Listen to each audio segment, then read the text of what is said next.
take pictures of this. Okay. Because this is a green lane which led to St Mary's. Wow. Stratford, yeah? St Mary's, yeah. Because the trees are quite old actually, aren't they? They're forming a lane. They're definitely forming a lane. And at the other end you can see there's a... Perhaps this would be a good place to give you the definition, physical definition of a green lane. Okay. And what is a green lane? Well, it's a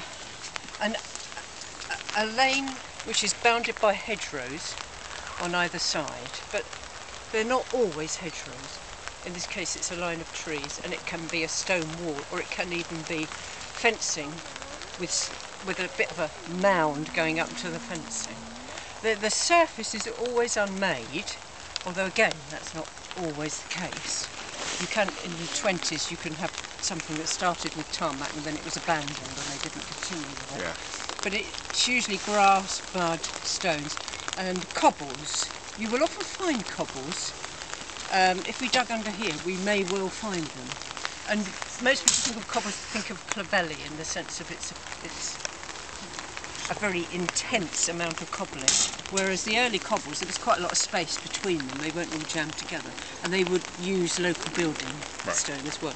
Just to try and give a bit of solid surface. Yeah, underneath. that's right. And they would, well, you know about when they, when macadam came in and made surfaces, road surfaces, and he used to put them through a little hoop like that. I think it was about 3 inches diameter. Everything had to go through there. That was for the top layer. There were 3 surfaces. Well, you probably won't find 3 surfaces on green lanes unless they were external heights, which you can't find. But this is really very interesting. You'd have to go back and look in the records office to find out who it belonged to, where it was leading, because you've got this house here which was hugely important for the cloth trade.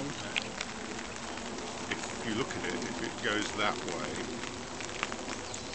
and that way, I mean, it probably is going from Stratford through to the river, isn't it? Yeah, that's right. Yeah, yeah, which is the logical thing where for it all would have traffic. gone from Stratford. It may just have been the way that people in Stratford St Mary, which also had a sort of cloth trade, got stuff down to the river. Yeah. Yeah.